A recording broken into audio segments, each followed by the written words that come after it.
thank you for being so many listening to us.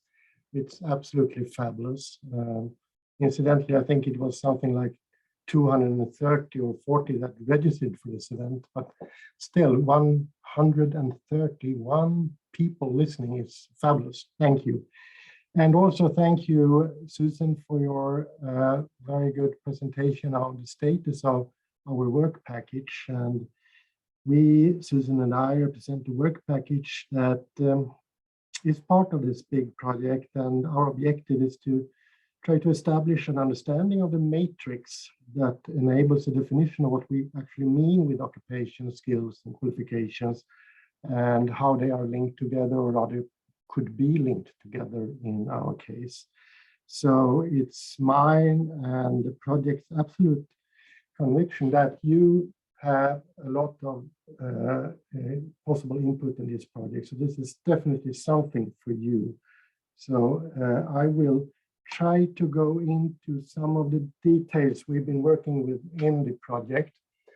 And the fundamental question that have been guiding us has been, how can we describe working in the cultural heritage sector? And this in terms of how do occupations be conceptualized?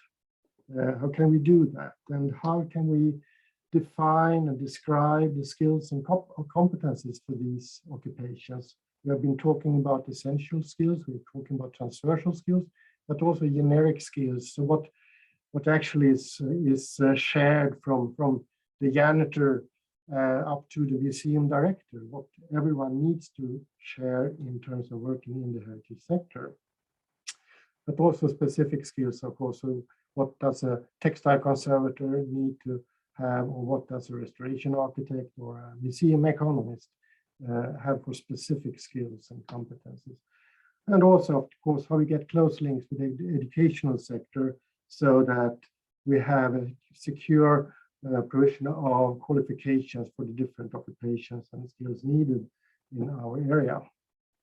So looking out from the project to the economic activities internationally in Europe, we find existing systems.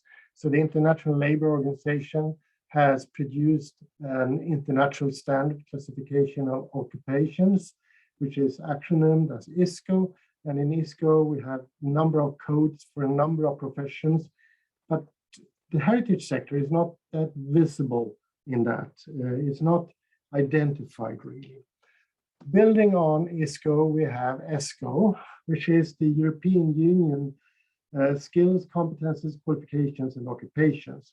ESCO is a multilingual classification that identifies and categorizes skills, competences, qualifications, and occupations relevant for the EU labor market and education, and has been in operation and developed by the European Commission since 2010. And of course, we have, as I think Susan mentioned in a comment to a response, the NACE, which is the European Union's nomenclature for economic activities, and it has a relation to the United Nations International Standard of Industrial Classifications of all economic activities. And as it stands now, I would say that the heritage sector is almost totally invisible and hidden, securely hidden behind different misconceptions of what it might mean to be working in the heritage sector. And of course, this sums up or lead to a situation where we could say, yes, there are systems to define and describe what we want to do in this project, but, and we are really hammering in this into your heads. And I think what we are trying to do is to mobilize you to take action and to be involved and engaged in counteracting these problems and mismatches and anomalies in the system. So we as an sector is not recognized as being of economic importance.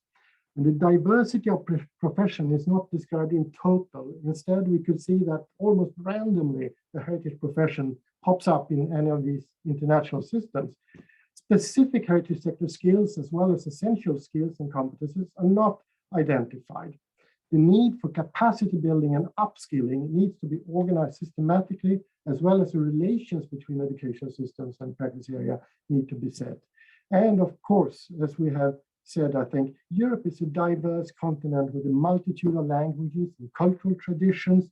And to enhance cooperative opportunities, we actually need to increase the transferability of these perspectives throughout Europe. So this is really the driving force for this project and why you are here, I guess, because you might feel something of this in your everyday activities. So we in this work package started up in 2021. We're trying to have an overview of how do people working in this sector perceive their own activities. So we made a survey. Some of you might have been answering or been involved in answering this survey. And this survey is then summarized into a massive, huge Excel file. And early this year, we started up a closer cooperation with the ESCO organizations. We sent them this Excel file, and they have an artificial intelligence function where they put this Excel file into one end, and out in the other end comes a massive, huge file of occupations existing within the ESCO system that have some possible similarities with what we have identified through the survey.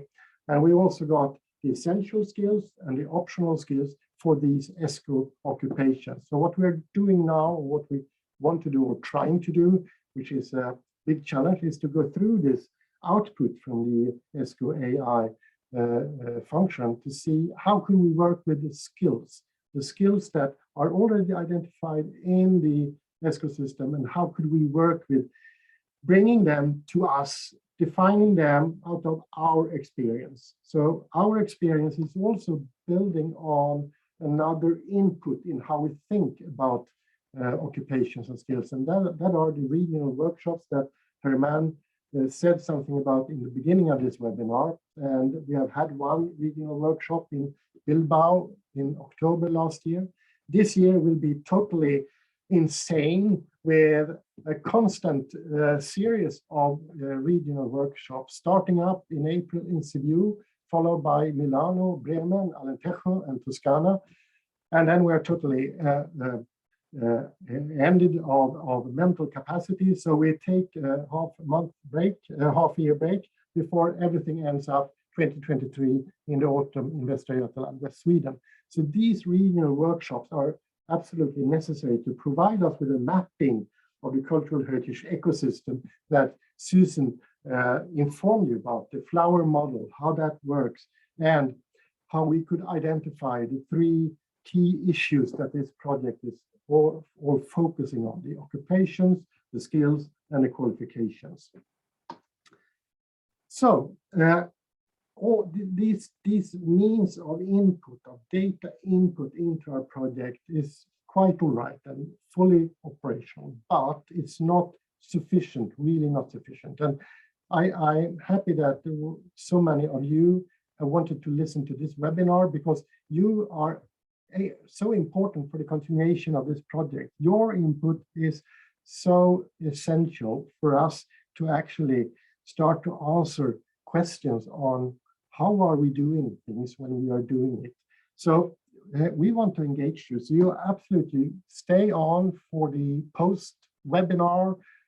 We don't have any coffee or wine, but you could have it yourself, but stay on and we continue to have discussions. It will go on unrecorded, or you could go home, reflect and think and come back. And in the chat, you will find an email address that is good for you to use if you want to reach us with your comments or viewpoints on how to actually describe what we will start to focus intensely now on, namely the skills. How do we define the skills in our professional activity? How do we define what we are doing and the skills that we're doing today, using today, and what do we think will be the skills of tomorrow that we need to develop and further work with towards the educational sector? So, thank you.